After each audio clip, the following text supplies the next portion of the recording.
Alors ça c'est hyper intéressant. Alors c'est hyper intéressant, sauf qu'il manque le bout là. Je ne vais pas écrire sur la télé, mais là en 2008, hop, il faudrait faire une baisse de 30% ici, au niveau du prix. Ça c'est l'évolution du prix depuis 25 ans. Donc là, avant, alors on s'en moque un peu de ce que veut dire le prix, mais c'était super cher. Les seules industries ou les seuls qui pouvaient se payer du photovoltaïque, c'est ceux qu'on avait vraiment besoin sur des marchés à valeur ajoutée. Les télécoms. Quand on est en concurrence entre mettre 10 km de câble pour monter en haut de la montagne, les poteaux, l'entretien parce qu'il faut débroussailler autour des poteaux, etc., et mettre 4 panneaux en haut avec des batteries pour alimenter l'antenne, bah forcément, même si le panneau était cher, ça valait le coup, quoi. Ça vaut dans tous les cas moins cher que tirer les câbles. Donc en fait, il y avait les télécoms qui voulaient se le payer, il y avait les satellites évidemment, les satellites, les télécoms, c'était ce genre d'application principale, plus un peu d'électrification de villages isolés en Afrique, qui était ultra subventionné, qui pouvait se payer un peu du panneau, quoi. Voilà, mais c'est tout. Le reste, il n'y a personne qui s'amusait à mettre un panneau dans un champ pour vendre de l'électricité à l'EDF, ça fait une fortune, quoi.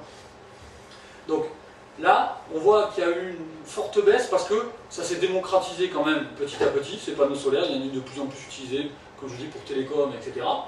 Et il y a des lois qui sont passées, on va dire, si on prend en Allemagne, on a des lois de rachat, où les marchés entre le Japon et l'Allemagne qui ont amorcé, on va dire, dans les années 90. Donc, alors pourquoi on a ces paliers ici?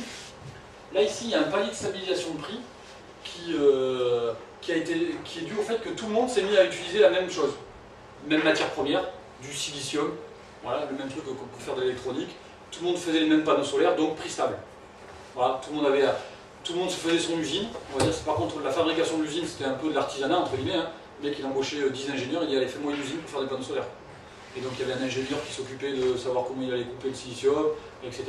Et donc, ils ont fait tous à peu près la même usine, ils utilisaient tous à peu près la même matière première, donc prix stable. Chute de prix ici, pour plusieurs raisons. Bon, une baisse de la matière première, ça c'est une chose, mais surtout aussi, il y a des gens qui se sont mis à vendre des usines clés en main. C'est-à-dire qu'en fait, là, le marché n'était pas assez gros pour qu'il y ait des gens qui aient fabriqué des machines-outils spécifiques pour faire du panneau solaire. Alors que là, il a commencé à sortir des mecs qui vendaient, je veux dire, tu as 2 millions d'euros, t'es con quand même aller, et ben, tu fais un chèque de 2 millions d'euros, le mec il te met les machines dans ton hangar, et tu sais fabriquer des panneaux solaires. Voilà, tu n'as pas embauché un ingé, rien du tout, c'est les machines, elles sont là pour fabriquer du panneau solaire. Donc en fait, qui fait qu'il y a plein d'usines qui sont sorties entre guillemets comme des champignons un peu de partout, parce qu'il y avait les gens qui te livraient l'usine clé en main. Tu faisais un chèque de 2 millions d'euros et tu as ton usine. Voilà, tu as ton usine qui sait fabriquer du panneau solaire. Donc ça a beaucoup joué sur la baisse de prix. C'était plus au cas par cas, quoi. C'était plus un truc qui était difficile d'accès, il suffisait de faire un chèque. Donc ça a généré une baisse de prix, prix stabilisé. Donc quand on est en phase de prix stabilisé, quand on est sur un plan commercial, c'est sympa. C'est un peu comme là, quand tu es au milieu d'un plat ici, à ton client, tu peux dire de toute façon le prix est stable. Hein. Tu peux faire le chèque aujourd'hui, tu fais ton investissement maintenant, vas-y, ça sert à rien d'attendre. Hein. Alors que quand on est plutôt dans une phase de baisse de prix, le mec dit oh, bouge pas, j'attends 6 mois, c'est un peu comme les PC, hein. Il y en a qui n'arrivent jamais à se décider pour acheter le PC parce qu'il y a le nouveau modèle qui va sortir, et là, au final le mec il s'achète jamais le PC, quoi. Mais et ben, là, en fait, en phase de stabilisation de prix, on peut prendre des décisions d'achat. Quand on est en phase de baisse comme en ce moment, sur les parties industrielles, c'est souvent délicat.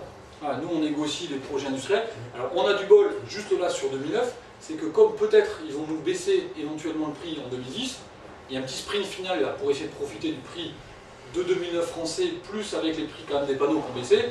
Donc là il y a du business qui se fait là en ce moment. Mais s'il n'y avait pas l'épée de Damoclès de l'année prochaine, comme quoi peut-être ça va changer, les mecs ils disent hop, ça baisse, attendons le plat avant de faire l'investissement, quoi. En tout cas moi je ferais ça. Voilà. J'attendrai vraiment le fond de la cuvette avant de faire un chèque sur des panneaux solaires. Voilà. Donc ça, évolution de prix en fonction des technologies,